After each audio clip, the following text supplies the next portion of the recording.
வழிபாட்டை சிறப்பித்துக் கொண்டிருக்கின்றோம்.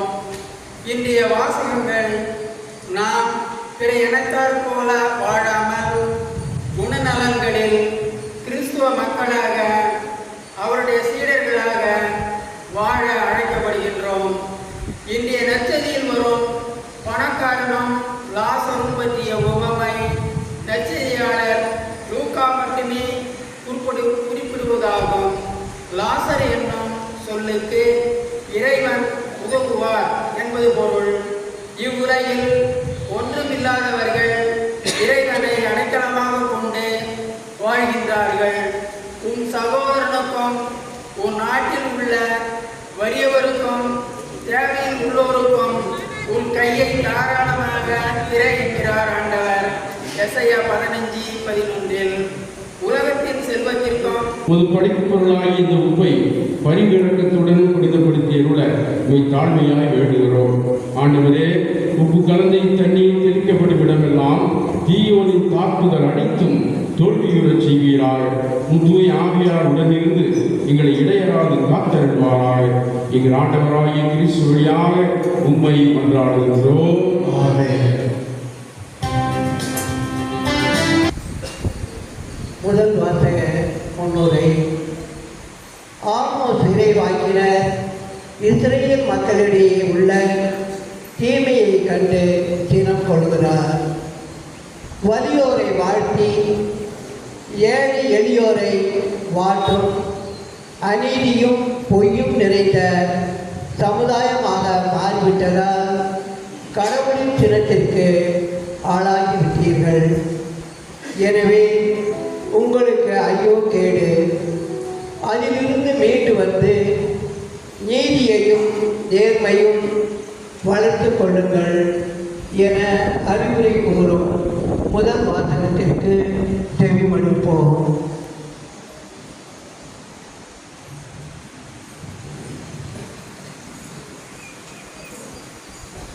முதல் வாசகம்.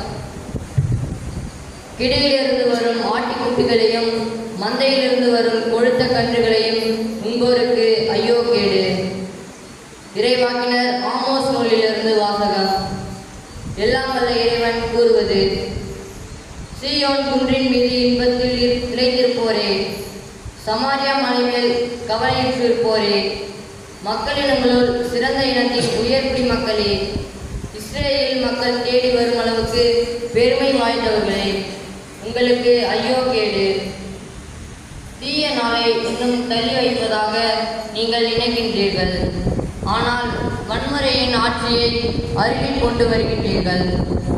தந்தத்தால் ஆன கட்டிலில் பஞ்சனை மீது சாய்ந்து கிடைப்போருக்கும், இடையிலிருந்து வரும் ஆட்டுக்குட்டிகளையும் மந்தையிலிருந்து வரும் கொழுத்த கன்றுகளையும் உண்போருக்கும் ஐயோ கேடு.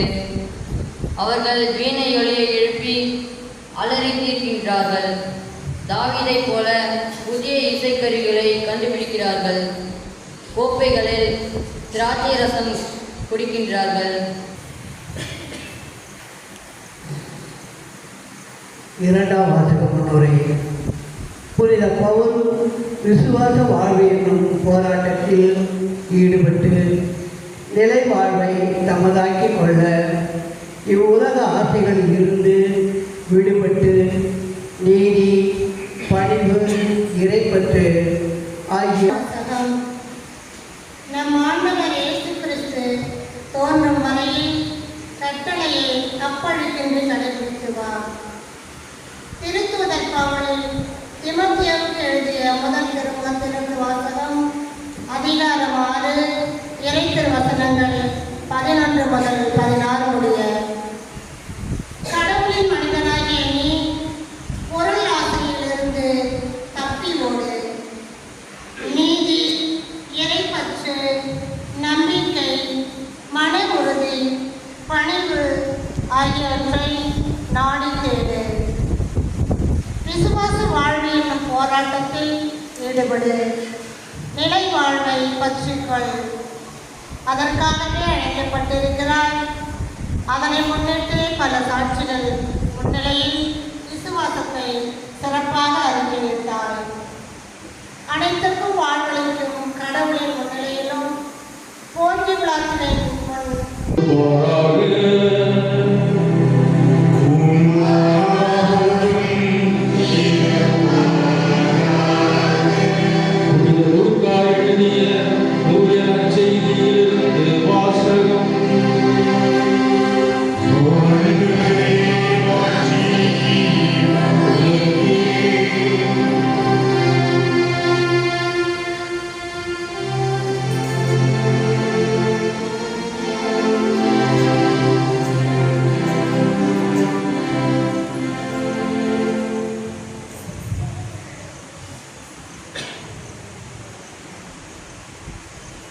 பிரிவு 16 அருள்வாக்குகள் 19 31 வரை. அக்காலத்தில் இயேசு பரிசேயரிடம் கூறியது, செல்வர் ஒருவர் இருந்தார். அவர் விலை உயர்ந்த மெல்லிய செந்நிற ஆடை அணிந்து நாள்தோறும் விருந்துண்டு இன்புற்று இருந்தார். லாசர் என்னும் பெயர் கொண்ட ஏழை ஒருவரும் இருந்தார். அவர் உடல் முழுவதும் உண்ணாய் இருந்தது. அவர் செல்வருடைய வீட்டு வாயில் அருகே கிடந்தார். அவர் செல்வருடைய மேசையிலிருந்து விழும் துண்டுகளால் தம் பசியாற்ற விரும்பினார். நாய்கள் வந்து அவர் புண்களை நக்கும். அந்த ஏழை இறந்தார். வானதூதர்கள் அவரை ஆபிரகாமின் வழியில் கொண்டு போய் சேர்த்தார்கள்.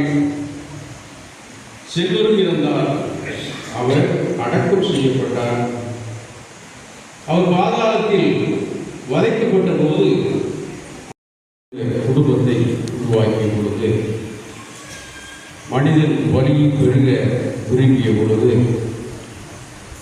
அவர் சமூகமெங்கும் உலகெங்கும் பரவி இருக்க அவர் அனுமதித்த பொழுது, எல்லோரும் நன்றாக இருக்க வேண்டும் என்றுதான் அவர் படைத்தார், பருக செய்தார், பரவி இருக்க செய்தார், வாழச் செய்தார். இந்த உலகில் வாழுகின்ற மனிதன், ஒவ்வொரு மனிதனும் உழைத்து சம்பாதிக்கிறார்கள்.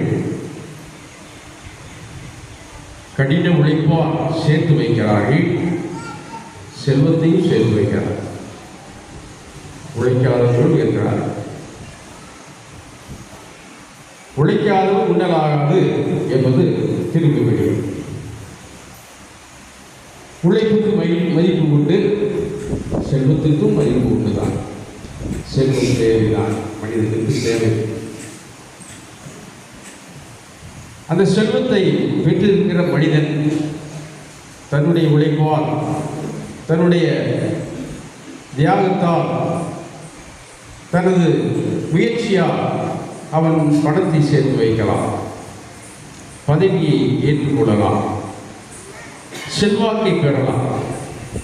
இவைகள் எல்லாமே அவனுடைய முயற்சியிலே கடவுளுடைய அருளால் அவனுக்கு கொடுக்கப்படுகிறது. கொடுக்கப்பட்ட பிறகு அவன் செல்வனாக வாழுகின்ற பொழுது, செல்வம் நிறைந்த மனிதனாக இருக்கிற பொழுது,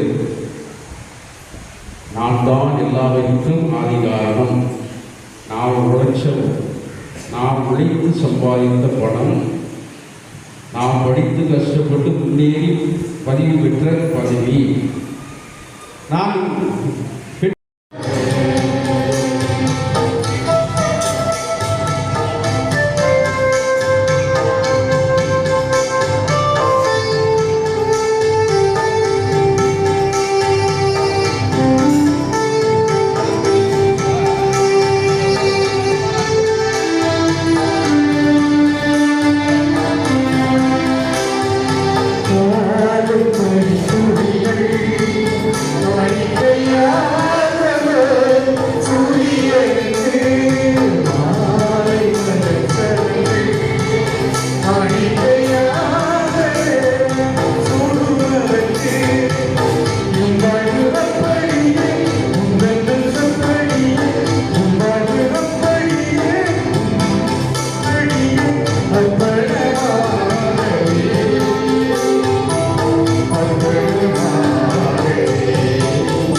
தூயவர் தூய்மை அனைத்திற்கும் ஊற்று.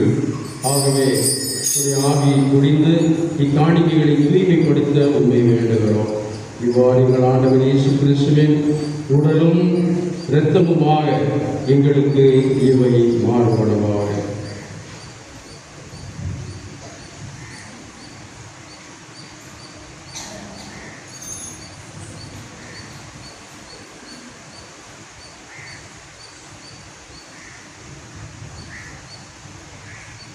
அவர் பாடுபட உடல் வெடிந்து தம்மை கையெழுந்த போது அப்பத்தை எடுத்து நன்றி செலுத்தி அதை விட்டு தம் சீடர்களுக்கு அழைத்து கூறியதாவது: அனைவரும் இதிலிருந்து பெற்று உண்ணுங்கள், ஏனெனில் இது உங்களுக்காக கையளிக்கப்படும் என் உடல்.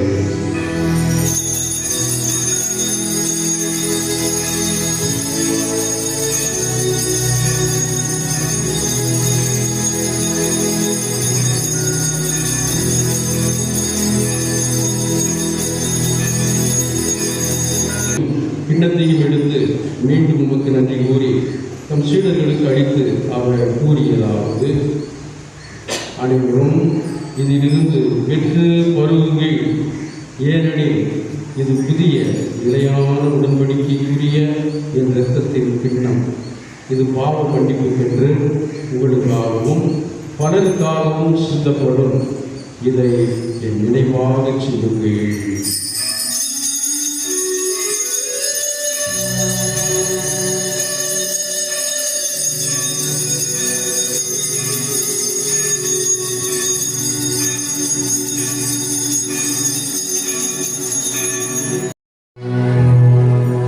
இவர் வழியாக இவரோடு இவரில் எல்லாம் வல்ல இறைவனாகிய தந்தையே, தூய ஆவியாரின் ஒன்றிப்பில் எல்லா புகழும் ஆட்சியும் என்றென்றும் உரியதே.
கொண்டு வந்தாலும் வரக்கூடும்